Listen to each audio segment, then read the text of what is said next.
Merong mga nagsasabi na hindi ko naman kailangan magsimba para manampalataya. Kahit sa bahay, pwede akong manalangin, pwede ako sumamba. Pero ang tanong, kaibigan, sapat na ba yun? Marami ngayon ang naniniwala na hindi na kailangan magsimba basta may pananampalataya sa Diyos, okay na. Pero kaibigan, ang sabi sa Biblia, ang pananampalatayang walang gawa ay patay. Sabi nga sa Santiago chapter 2 verse 26, kung paanong ang katawan na walang espiritu ay patay, gayon din ang pananampalataya na walang gawa ay patay. Ang pagsisimba ay hindi lang basta tradisyon. Ito ay pagsunod sa utos ng Diyos. Mababasa natin sa Hebrews chapter 10 verse 25. Huwag nating pabayaan ang pagdalo sa ating mga pagtitipon, gaya ng nakasanayan ng iba. Kundi palakasin natin ang loob ng isa't isa, lalo na ngayon na malapit na ang araw ng Panginoon. Ang ibig sabihin nito, mahalaga ang pagsisimba.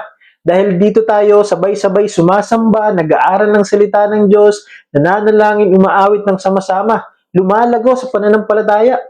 Oo, totoo na pwedeng manalangin sa bahay. Pero iba pa rin kapag sama-sama tayong nananampalataya. Dahil doon nararanasan natin ang espesyal na presensya ng Diyos sa gitna ng kanyang mga anak. Mababasa nga natin sa Matthew chapter 8 verse 20. Sapagkat kung saan may 2 o 3 nagkakatipon sa aking pangalan, naroon ako sa gitna nila. Ang pagsisimba hindi lang para kay Lord, kundi para din sa atin kapag kasama mo mga kapwa mananampalataya mo, mas tumitibay ang pananampalataya mo. Sa simbahan ay may mga taong magpapalakas sa iyo kapag nangihina ka, magdarasal kasama mo, at tutulong para manatili kang matatag sa gitna ng mga pagsubok. Sabi sa Proverbs 27:17, kung paanong pinatalas ng bakal ang kapwa-bakal, gayon din naman pinatalas ng isang tao ang kapwa niya.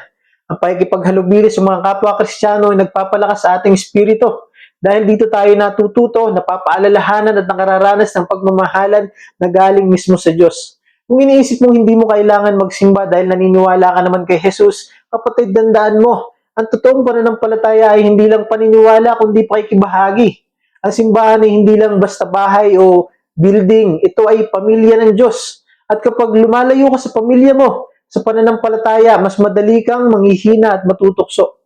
Kapatid, huwag mong hayaang mawala ka sa presensya ng Panginoon dahil sa katamaran o kawalan mo ng oras. Ang simbahan ay lugar kung saan mo maririnig ang tinig niya, mararamdaman ang pag-ibig niya, at mararanasan ang tunay na kalakasan ng Espiritu. Tandaan mo ito, kaibigan.